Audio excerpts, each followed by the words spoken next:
전작권 환수를 무기한 연기, 사실상 포기함에 따라 박근혜 대통령이 대선 공약을 또 파기했다는 비판이 나오고 있습니다.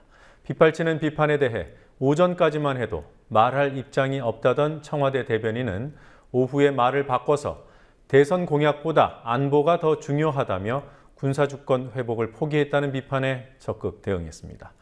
매주 금요일 한반도와 국제 문제를 조망해보는 시간입니다. 월드리뷰 황준호 뉴스팀장과 함께 진행하겠습니다. 어서 오십시오. 네.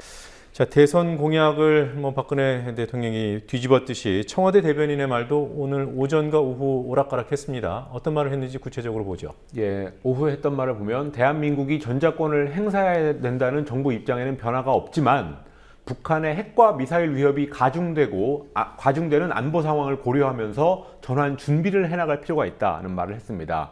그리고 민경욱 대변인은 어떤 경우에도 계획된 시기를 반드시 지켜야 된다는 공약의 철저한 이행보다는 국가 안위라는 현실적인 관점에서 냉철히 봐야 될 사안이라고 말했습니다. 네, 말인즉슨 공약보다 안보가 중요하다 이런 얘기일 텐데요. 예. 공약을 내놓을 때는 그러면 안보를 검토하지 않았다는 겁니까? 예, 우선은 민 대변인의 말 중에서 전작권을 가져오면 마치 안보가 위태로워진다고 보는 것, 이것 자체가 근거가 없는 얘기고요. 네. 대미 의존적 태도일 뿐이라는 부분을 먼저 지적을 해야 될 것 같습니다. 네.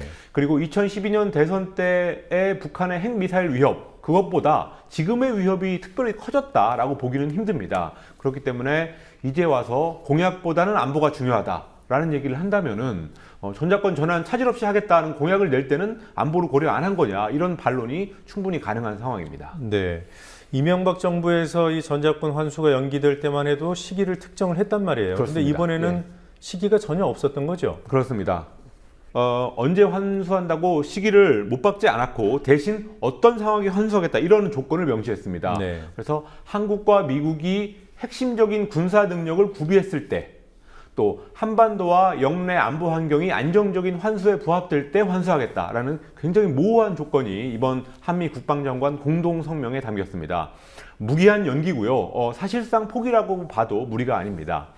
국방부 당국자가 익명으로 공동 성명에 담기지 않은 내용을 기자들한테 일부 설명을 했는데, 한국군의 킬체인, 이건 일종의 미사일 방어 체제인데요. 킬체인과 또 한국형 미사일 방어 체제 구축 시기인 2020년 중반쯤에 환수를 다시 논의할 거라고 말했습니다. 그때 환수를 하겠다는 게 아니라 그때 가야 환수를 논의하겠다는 말이었습니다. 네, 킬체인 등을 언급한 것을 보면 그때까지 일단 무기를 잔뜩 들어놓겠다, 이런 조건을 만들겠다는 거 아닙니까? 그렇습니다. 어떻게 보면 전작권 환수에 대비해야 된다라는 명분이 무기를 마음껏 살 수 있게 하는 일종의 도깨비 방망이가 되고 있는 상황입니다. 노무현 정부 때 전작권 환수를 합의할 때도 환수에 대비해야 된다라는 이유로 엄청난 국방비 투자를 했습니다. 그래서 그 계획대로 투자가 다 됐으니까 2012년에 환수를 했으면 문제가 끝났을 텐데, 이명박 정부가 한 번 더 미루면서 환수를 대비해서 무기를 더 사야 된다라는 주장이 다시 나왔고 또 시행이 됐습니다. 그리고 또다시 이번에 환수를 미루면서는 킬체인, 또 한국형 MD, 이런 구체적인 계획이 나오고 있습니다. 이런 과정들을 간단히 정리해보면 전작권 환수를 연기해야 된다라는 주장은 곧 무기를 더 사야 된다라는 주장을 다르게 표현하는 셈이 돼가고 있습니다. 그래서 미국의 군수업체한테는 더없이 좋은 꽃놀이패가 되고 있습니다. 네, 그러니까 우리의 군사주권의 회복을 미루면서 우리는 또 미국의 대가를 지불하는 그런 구조가 됐어요. 예. 결국 아쉬운 쪽이 우리가 돼버린 거고요. 그렇습니다. 그러다 보면은 대가를 치러야 될 텐데, 지금 환수 재연기, 이것의 대가는 구체적으로 또 어떤 것들이 있습니까? 예, 이미 지불한 부분이 있고 또 앞으로 지불할 부분이 있습니다. 네. 그래서 우선 미국 최첨단 무기를 사들이기로 한 결정, 이 결정이 나온 후에 미국의 입장이 조금 바뀌었다고 합니다. 그래서 차기 전투기의 성능에다가 스텔스 기능이 있어야 된다라는 조건을 갑자기 끼워 넣어가지고 그런 기능이 있는 유일한 후보, 미국 로키드 마틴의 F-35를 약 7조 3천억 원을 들여서 40대 사기로 올 3월에 결정을 했습니다. 이건 이미 낸 대가라고 볼 수 있습니다. 또 무인 정찰기 글로벌 호크, 또 패트리엇 3 미사일, 이런 것들을 총 2조 2천억 원어치 도입하기로 했습니다.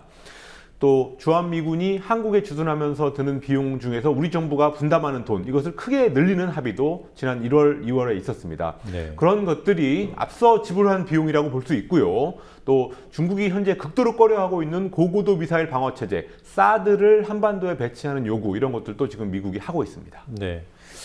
이렇게 드러나지 않은, 보이지 않는 명세서도 있지 않겠습니까? 그렇습니다. 뭐 꼭 이렇게 군사 분야가 아니라 무역 문제라든지 또 아니면 일반적인 외교 사안 이런 데서도 미국이 청구서를 보내올 게 뻔한 상황입니다. 네. 외교의 기본이라는 것은 주고받기, 기브앤테이크이기 때문에 여기저기서 미국의 요구가 나오는 것은 당연한 수순입니다. 그래서 공짜 점심은 없다 이런 말이 나오고 있습니다. 네.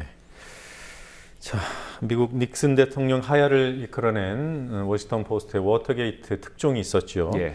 당시 특종 기사를 진두지휘했던 인물이 벤 브래들리. 이분이 지난 화요일에 운명을 달리했습니다.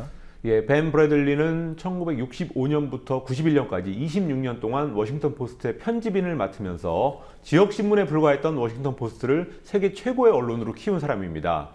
특히 이제 1972년 워터게이트 특종 당시에 편집국을 지휘했던 일이 가장 유명했고요. 또 그거보다 하나에 앞서서 1971년에 미국의 베트남 전쟁 개입 과정을 담은 1급 비밀 문서 펜타곤 페이퍼라는 것을 보도했던 일, 이 두 가지가 최고의 업적으로 꼽히고 있습니다. 권력에 굴하지 않는 자유 언론의 영웅이다라는 평가를 받고 있습니다. 네, 월드리뷰 시간마다 좋은 칼럼 소개해주고 계신데요. 예. 오늘은 이 벤 브래들리와 관련된 칼럼인가요? 예. 워싱턴 포스트의 최대 경쟁신문 뉴욕타임스가 과연 이 사람의 부고 기사를 어떻게 냈을지가 일단 가장 궁금했습니다. 원래 그 펜타곤 페이퍼라는 것은 뉴욕타임스가 먼저 입수를 해서 기사를 몇 편 냈었습니다. 네. 그렇지만 법원에서 게재 중지 명령이 내려오고 나서 뉴욕타임스가 보도를 못하고 또 안 하니까 그 경쟁지인 워싱턴 포스트가 법원의 명령에 맞서면서 대신 기사를 썼습니다. 그러다 보니까 펜타곤 페이퍼의 주요 내용도 사실 워싱턴 포스트가 주로 보도를 했고요. 그 중심에 이 벤 브래들리 편집인이 있었습니다. 네, 그렇게 보면 경쟁사인 뉴욕타임스로서는 좀 불편한 인물일 수도 있겠습니다. 예, 불편한 인물이었는데요. 그렇지만 부고 기사만큼은 워싱턴 포스트 못지않게 아주 긴 기사를 내서 예의를 갖췄습니다. A4 용지로 뽑아보니까 8장짜리 아주 긴 기사였습니다. 예.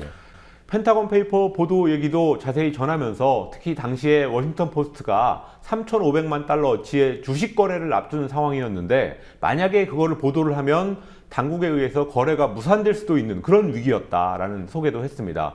그리고 또 반대로 일선 기자들 같은 경우는 만약 브래들리 편집인이 권력에 굴복해서 보도를 안 한다면 회사를 관두겠다 이런 압박을 했다고 합니다. 결국 변호사라든지 또 주식 거래를 담당하는 경영 담당자들 이런 사람들의 만류를 뿌리치고 편집인의 손을 들어준 사주 캐서린 그레이엄에 의해서 보도가 결정이 됐습니다. 네, 뭐 결국 좋은 언론사는 그 좋은 기자들이 있어야 되고 또 뭐 경영진도 이런 보도 영역을 존중해줘야 되지 않겠습니까? 예, 사주가 그렇게 했습니다. 여기서. 네, 워싱턴 포스트 뭐 많이 달라졌을 텐데요. 예. 어떤 평가를 하고 있습니까? 예, 뭐 긴 사설을 이번에 썼는데요. 벤 브래들리는 어떻게 워싱턴 포스트를 바꿨나라는 제목의 사설이었습니다. 브래들리가 기자들을 최고 성능을 가진 거짓말 탐지기다 이렇게 뭐 애칭 비슷하게 불렀다 이런 얘기가 있었고요. 또 아주 고집스러울 정도로 투지를 가지고 있었고 또 어떤 것도 두려워하지 않았고 철저한 직업 정신을 가진 브래들리의 그런 인간 됨됨이를 언론인들이 배워야 된다라고 썼습니다. 또 워싱턴 포스트 입장에서 평가를 내린 그 신문사 입장에서 평가를 내린 부분은 능력 있는 기자들을 끝없이 끌어모았던 것, 그리고 일간지에 잡지의 개념을 도입해서 뭐 패션, 유행 이런 것들을 다루는 스타일 섹션을 시작한 일, 이런 것들이 아주 선구적이었다고 평가했습니다. 네, 여러 언론에서 뭐 평가들이 나왔을 텐데 또 어떤 소개를 해주시겠습니까? 예, 영국의 가디언이 눈에 띄었습니다. 네. 가디언의 부고 기사 하면은 무조건 이 죽은 사람이라고 미화하지 않고 아주 냉정한 평가를 하는 걸로 유명해서 관뚜껑은 가디언이 단다 이런 말이 있을 정도입니다. 브래들리에 대해서는 매우 높은 평가를 내놨는데요. 뭐 부고 기사 말고도 자유 언론의 영웅이다 이런 제목의 사설을 따로 썼을 정도입니다. 네. 브래들리는 저널리즘에 대해서 단순한 직업의 영역이 아니라 민주주의를 지키는 공공재라고 믿었다는 대목이 일단 눈에 띄었습니다. 그리고 또 별도의 부고 기사에서는 브래들리가 40년 전에 썼던 편지의 한 대목을 소개했는데요. 언론인이 양심에 따라서 공정하게 진실을 보도하는 한 보도에 따른 결과를 걱정할 필요는 없다. 길게 볼 때 진실을 말하는 것은 거짓을 말하는 것만큼 위험하지 않다. 진실은 사람들을 자유롭게 한다. 이런 대목이 있었습니다. 네. 네, 언론에 관한 얘기 하나 더 하죠. 미국인들이 신뢰하는 정치 기사들이 따로 있다고 해요. 매체별로 어떻게 나왔습니까? 예, 정치 뉴스에 관심 있는 미국인들은 CNN의 보도를 가장 신뢰하는 것으로 나타났습니다. 여론조사기관 퓨 리서치 센터가 지난 21일 36개 매체에 대한 신뢰도를 발표했는데요. CNN의 신뢰도가 54%로 가장 높았고 ABC 뉴스와 NBC 뉴스가 각각 50%, 또 CBS 뉴스는 46%, 폭스 뉴스가 44% 순서였습니다. 방송사가 앞자리를 차지하고 있다는 특징이 있었습니다. 또 신문 중에는 뉴욕타임스가 34%로 가장 높았고 USA 투데이, 월스트리트 저널 이런 것들이 뒤를 이었습니다. 그리고 앞서 소개해드린 벤 브래들리의 워싱턴 포스트는 27%, 4위로 나와서 그 브래들리 시절의 명성이 많이 추락했다는 사실을 알 수 있었습니다. 그리고 인터넷 언론에서는 야후 뉴스와 허핑턴 포스트를 제외하면 신뢰도 10% 선을 넘는 매체가 없었습니다. 네. 지금 본 내용은 이제 정치 뉴스에 국한된 거고요. 그렇습니다. 매체별로는 어땠습니까? 정치 성향별로 많이 다를 것 같아요. 예, 자기를 보수라고 생각하는 응답자들의 88%가 대표적인 보수 채널인 폭스뉴스를 가장 신뢰하는 방송이라고 답했습니다. 반면에 자기를 진보라고 생각하는 응답자들은 신뢰하는 매체로 미국 공영라디오 NPR, 또 PBS 방송, 영국의 BBC 방송 이런 것들을 꼽았습니다. 특이한 것은 보수층에서는 50% 이상의 신뢰도를 보인 매체는 폭스뉴스 하나밖에 없었습니다. 거기에 반해서 진보 쪽에서는 50% 이상의 신뢰도를 보인 매체가 총 9개 매체가 있었습니다. 네, 이 수치들을 보니까 한 사람이 여러 개의 매체를 꼽을 수 있는 그런 여론조사였군요. 그렇습니다. 네, 보수층의 여론 편식이 상당히 심한 것 같아요. 네. 폭스뉴스를 신뢰한다는 사람들이 88%, 놀라운데요? 그렇습니다. 퓨 리서치 센터의 분석을 보니까 자기의 정치적 입장을 명확히 대변하는 매체를 보수층이 진보층보다 더 신뢰하는 경향이 있기 때문이다. 이런 분석을 내놨습니다. 폭스뉴스는 한국의 종편들처럼 보도도 굉장히 편파적으로 하고 또 극우 독설가들을 많이 출연시켜서 보수층의 눈과 귀를 붙잡는 그런 매체입니다. 그래서 예를 들면 오바마 대통령의 의료보험 개혁에 대해서 오바마 대통령이 미국을 사회주의 국가로 만들고 있다. 이런 말도 안 되는 논평을 버젓이 내놓는 그런 방송입니다. 그래서 영국의 가디언 같은 경우는 폭스뉴스에 대해서 시청자들을 우매하게 만들어서 뉴스를 떠나지 못하게 하면서 또 동시에 보수주의를 세일즈하고 있다. 이렇게 평한 적이 있습니다. 네, 뭐 폭스뉴스는 우리나라 종편들의 모델이기도 합니다. 그렇습니다. 네, 여기까지 듣겠습니다. 수고했습니다. 네.